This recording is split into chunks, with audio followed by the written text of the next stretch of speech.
जय Hind friends, this is Supreet Gupta from achievers. जैसे कि आप सब बहुत बेचैन हैं कि अभी जेकेपी कांस्टेबल का फॉर्म निकल गया है, आने वाले दिनों में जेकेपीएसआई का भी फॉर्म निकलेगा और आने वाले टाइम में सुना है कि बहुत सारे एग्जाम्स के लिए फॉर्म्स निकल रहे हैं या बहुत सारी नौकरियां आप लोगों के लिए आ रही हैं। लेकिन इम्पोर्टेंट ये है कि यस, प्रिपरेशन कैसे करनी है, कहाँ से करनी है, क्यों करनी है। तो जैसे बहुत सारे यूट्यूब चैनल्स हैं, लेकिन कंफ्यूजन ये रहता है कि यार किसको फॉलो करें, किसको फॉलो ना करें। तो इसी कंफ्यूजन को दूर करने के लिए मुझे पता चला कि बहुत सारे लोग अलग अलग चैनल्स पे पढ़ा रहे हैं, डेफिनेटली काबिल तारीफ काम कर रहे हैं, क्योंकि वो उन लोगों तक पहुंच रहे हैं या आप लोगों तक पहुंच रहे हैं जो लोग कोचिंग ज्वाइन नहीं कर सकते या जो लोग डायरेक्टली अपने घर से दूर नहीं जा सकते फॉर वन रीजन और द अदर। तो उसी के लिए हमने भी एक इस बार कोशिश कर रहे हैं कि हम लोग आपको एक सीरीज दें पूरी की पूरी, जिसपे आप इसको देख के प्रॉपर प्रिपरेशन कर पाए और जो भी आपके सपने हैं आप उनको पूरा कर पाए। दो हमारी जर्नी तो अभी स्टार्ट हो रही है, यूट्यूब जर्नी की अगर हम बात करें तो this is just about to start. कुछ सब्सक्राइबर जरूर हैं हमारे, लेकिन अभी आने वाले दिनों में हम लोग आपके बदौलत हम लोग उसको भी पार करेंगे और हम लोग आगे चल के आपको अच्छे से अच्छा कंटेंट देने की कोशिश करेंगे। लेकिन एक इंपॉर्टेंट बात मैं आपको बता दूं कि दो हम लोग YouTube पे बिल्कुल नए हैं या बिल्कुल हमारी जर्नी स्टार्ट हो रही है, बट हम इस फील्ड में सबसे पुराने हैं, हम ये कह सकते हैं और पूरे होशो हवास और पूरे कॉन्फिडेंस के साथ ये बोल सकते हैं कि हम J&K के पुराने लोगों में से हैं या उन पुरानी फैकल्टीज में से हैं जो पिछले 20 से 22 साल के से हो गए जिनको पढ़ाते हुए। एंड डेफिनेटली हम लोग आपको जो भी देंगे we will try to give you the authentic and proper things. और इन 20-22 सालों में हम और हमारी फैकल्टी टीम ने ये सीखा है कि क्या पढ़ना चाहिए, क्या नहीं पढ़ना चाहिए, कहाँ से प्रिपरेशन को स्टार्ट करना चाहिए और कहाँ से प्रिपरेशन को लेके आगे जाना चाहिए, किन किन चीजों का ख्याल रखना चाहिए और कहाँ से आपका प्रिपरेशन को सोचना चाहिए। देखिए, तैयारी तो सब लोग करते हैं, लेकिन कोशिश यही रहती है कि तैयारी को सही तरीके से अंजाम तक पहुंचाया जाए। तो उसी को लेके हम लोग आज आपके पास और आपके सामने अपनी सीरीज को स्टार्ट कर रहे हैं। और मैं सुप्रीत गुप्ता आपको क्वांटिटेटिव एप्टीट्यूड की क्लासेस दूंगा ड्यूरिंग दिस टाइम और we will start from very very basic grassroot level से हम लोग स्टार्ट करेंगे और धीरे धीरे अपने लेवल को ऊपर लेके जाएंगे depending upon the exam we are catering. आपने अगर हमारा चैनल सब्सक्राइब किया तो बहुत अच्छी बात है, और अगर नहीं किया तो इसको सब्सक्राइब जरूर करें, शेयर जरूर करें और बेल आइकन जरूर दबाएं, ताकि जो भी आने वाले दिनों में वीडियोस हैं वो आपको सही टाइम पर पहुंचे और साथ के साथ पहुंचे और आपकी प्रिपरेशन का एक भी पार्ट मिस ना हो। कोशिश करेंगे कि जो भी हम लोग आपको कहें वो हम लोग अपने टेलीग्राम चैनल के थ्रू भी आप तक पहुंचाएं, जिसका लिंक आपको हमारे डिस्क्रिप्शन पे मिल जाएगा। और भी जो आपके पास ऑथेंटिक सोर्सेज हैं आप उन तक ये चीजें पहुंचाइए। आपके जो भी दोस्त और जो अभी आपके फ्रेंड्स हैं प्रिपरेशन करना चाहते हैं और राइट प्रिपरेशन करना चाहते हैं, आप उन तक भी ये जरूर पहुंचाएं, ताकि हर किसी को इसका फायदा हो। जो भी हमने सोसाइटी के लिए काम करने की कोशिश शुरू की है वो अपने मुकाम तक जरूर पहुंचे। तो मुझे उम्मीद है कि आप अपने लिए तो काम करेंगे ही करेंगे और आप अपने दोस्तों के लिए भी सोचेंगे और हमारे को भी ग्रो करने में डेफिनेटली आप हमें हेल्प करेंगे। So let us don't waste any more time. और मैं ज्यादा, मुझे बातें करना नहीं आती है, पढ़ाना जरूर आता है, तो we will be working on the कि हम लोग कहाँ से क्या स्टार्ट कर रहे हैं। तो देखिए, क्वांटिटेटिव एप्टीट्यूड का जो सबसे पहला पार्ट है that is this calculation. And calculation ही है जो किसी भी बच्चे का मैथ्स बनाती भी है और बिगाड़ती भी है। अगर आपकी कैलकुलेशन अच्छी है तो आप मैथ्स में 100 आउट ऑफ 100 भी स्कोर कर सकते हैं, और अगर कैलकुलेशन खराब है तो वही चीज आपको कॉस्ट करती है, क्योंकि वो टाइम कंज्यूमिंग होती है और आपको बहुत सारे क्वेश्चंस ऐसे हैं जो आते भी होते हैं, एग्जाम के प्रेशर में आप उसको नहीं कर पाते हैं। So that is why we will be starting from very very basic thing, that is the calculation part. तो लेट अस स्टार्ट। तो जब हम कैलकुलेशंस की बात कर रहे हैं हम लोग बिल्कुल बेसिक चीजों से बिल्कुल स्टार्ट करेंगे, क्योंकि मेरा मानना है चाहे आप जहां से भी स्टार्ट करें, लेकिन अगर आप इस सीरीज को एक एक करके चेक करना शुरू करेंगे, देखते जाएंगे, तो डेफिनेटली आप अपने लेवल को जरूर इंक्रीज करेंगे, अपने लेवल को बढ़ाएंगे और प्रिपरेशन की तरफ बिल्कुल सही तरीके से जाएंगे। तो सबसे पहले मेरा आपके पास आपके लिए एक मशवरा है। नंबर 1, आपने टेबल्स लर्न करने हैं, कम से कम 1 से लेके 20 तक, इतना जरूर करना है। दूसरा काम आपने करना है, स्क्वायर्स लर्न करने हैं 1 से लेके 30 तक। अगर आप इसको 50 तक करते हैं तो बहुत ज्यादा बढ़िया है, लेकिन 30 तक तो मिनिमम करने ही करने हैं। और उसी तरह से आपको क्यूब्स 1 से लेके 15 तक कम से कम करने हैं, और ज्यादा से ज्यादा 20 तक कर लेंगे तो आपके लिए बहुत बेनिफिट है। तो this is first thing which you are suppose to do. Number 1, ये 3 चीजें आपको करनी ही करनी है, ठीक है। नाउ मैं सबसे पहले बात करूंगा स्क्वायर्स की, कि स्क्वायर्स हमारे को, स्क्वायर्स आपको अभी नहीं पता चलेगा कि स्क्वायर्स हमारे लिए कितने काम की चीज है, लेकिन जैसे जैसे हम लोग अगले टॉपिक्स पे चलते जाएंगे आपको समझ आएगा कि स्क्वायर्स कितने इंपॉर्टेंट और कितने काम के हैं हमारे लिए। इसलिए सबसे पहले मैं बात ही स्क्वायर्स के साथ करूंगा, ठीक है। तो सबसे पहले हम लोग बात करते हैं स्क्वायर्स ऑफ नंबर्स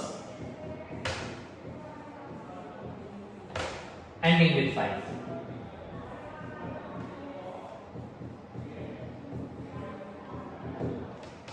देखिए सबसे इंपॉर्टेंट क्या है यहां पे, सबसे इंपॉर्टेंट है number ending with 5। Very very important कि हम लोग इसी को देख के चलेंगे।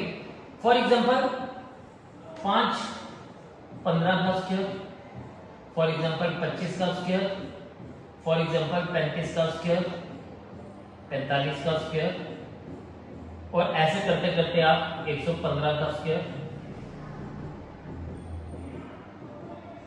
मतलब जिसके भी एंड में 5 आ रहा है आप उसके स्क्वायर की बात करेंगे। सबसे पहले आपको क्या करना है, आपको यहां पे 5 का स्क्वायर लिखना है। 5 का स्क्वायर आप सबको पता है 25 होता है, तो आप इसको जरूर लेके चलेंगे, ठीक है। आप इसको इस तरह से जरूर लेके चलेंगे। 5 का स्क्वायर 25, एंड जो हमारे पास पीछे नंबर बच गया, यहां पे 1 बच गया, इस 1 को इससे एक बड़े नंबर के साथ मल्टीप्लाई करना है। एक बड़े नंबर से 1 को 2 से मल्टीप्लाई करेंगे तो 225 बन जाएगा, तो ये इसका स्क्वायर हो जाएगा। एक और देखते हैं, 35 से बात करते हैं तो 5 का स्क्वायर एज इट इज जाएगा 25, और 3 को उससे एक बड़े नंबर से, 3 से एक बड़ा नंबर क्या है 4, तो ये 12 हो जाएगा। 3 into 4 is 12, तो ये 1225 हो जाएगा। इसी तरह से आप 5 को लेंगे तो ये आपको 25 देगा, और 4 को एक बड़े नंबर से मल्टीप्लाई करेंगे यानी इंटू 5 करेंगे तो 4 5 20 होता है, तो ये आपके पास 2025 आएगा। इस तरह से आप किसी भी नंबर के लिए आप चेक कर सकते हैं कि आप कोई भी नंबर लीजिए तो देखें आपके पास ये बनेगा। अब देखें टेबल्स मैंने इसलिए बोले थे क्योंकि टेबल्स काम आते हैं। जैसे अब यहां पे अगर हम बात करें तो 5 का स्क्वायर 25 एंड 11 का स्क्वायर, सॉरी 11 को 12 से मल्टीप्लाई करेंगे, तो 11 को 12 से मल्टीप्लाई करने के लिए मेरे पास 2 अलग अलग तरीके हैं। एक 11 को 12 से मल्टीप्लाई करके 132 आता है, ये मेरे टेबल्स थोड़े से स्ट्रॉन्ग है तो मैं डायरेक्टली लिख सकता हूं, लेकिन आप इसको ऐसे भी कर सकते हैं अगर आप इसको समझें।